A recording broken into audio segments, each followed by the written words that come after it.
Halo sahabat sejarah, pada kesempatan kali ini kita akan bersama-sama menelusuri perjalanan besar bangsa Indonesia dalam menggapai kemerdekaan. Sebuah perjalanan panjang yang dimulai dari kesadaran, persatuan, hingga lahirnya organisasi-organisasi modern yang menjadi fondasi Indonesia merdeka. Inilah kisah pergerakan kebangsaan Indonesia tahun 1908 sampai 1942. Selama berabad-abad, rakyat Indonesia hidup dalam penderitaan akibat penjajahan Belanda. Penjajahan itu tidak hanya menindas ekonomi dan politik, tetapi juga mengekang pendidikan dan budaya bangsa. Namun, pada awal abad ke-20, muncullah harapan baru. Melalui politik etis, sebagian rakyat pribumi mendapat kesempatan bersekolah. Dari sinilah lahir kaum terpelajar Indonesia yang berpikir maju dan mulai menyadari pentingnya persatuan untuk mengusir penjajahan.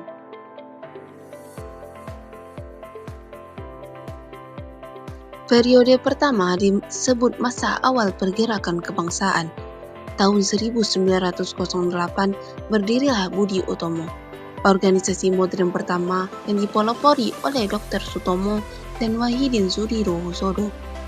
Tujuannya bukan perang, tetapi memajukan pendidikan dan martabat bangsa melalui pengetahuan.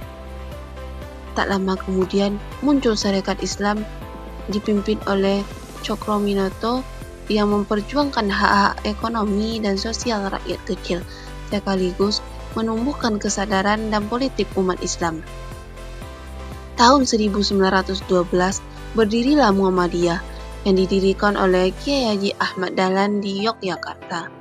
Organisasi ini bergerak di bidang pendidikan, dakwah dan sosial dengan semangat memurnikan ajaran Islam.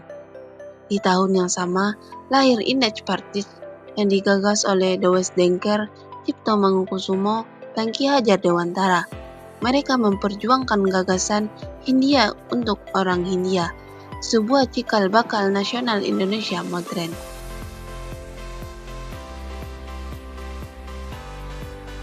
Di tahun 1920-an, minat berjuang semakin kuat. Lahir organisasi politik yang lebih berani menuntut kemerdekaan. Di Partai Nasional Indonesia yang dipimpin oleh Soekarno, Partai Komunis Indonesia, dan Perhimpunan Indonesia berdiri di Belanda oleh para pelajar Indonesia. Para pemimpin muda seperti Soekarno, Muhammad Hatta, dan Sutar Syahrir mulai tampil sebagai tokoh nasionalis menyatukan rakyat lewat ide Indonesia merdeka.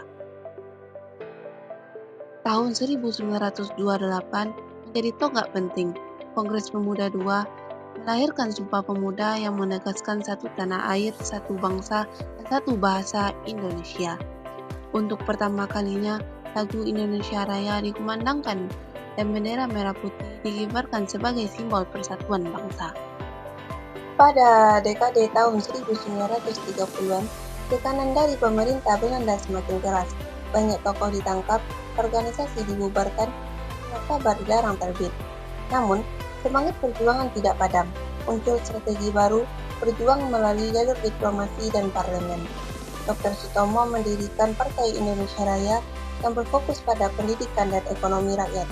Muhammad Yamin, Amir Syarifuddin, dan Sartono membentuk Gerakan Rakyat Indonesia untuk memperjuangkan demokrasi dan menahan pengaruh Jepang.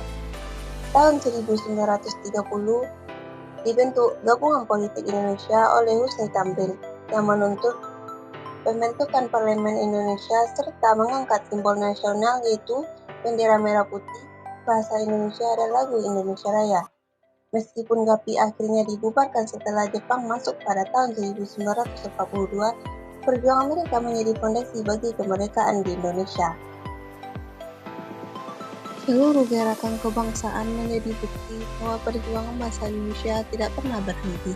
Dari perjuangan bersenjata berubah menjadi perjuangan ide dan persatuan. Pergerakan kebangsaan Indonesia adalah cerminan semangat pantang menyerah, cinta tanah air, dan tekad untuk berdiri di atas kaki sendiri.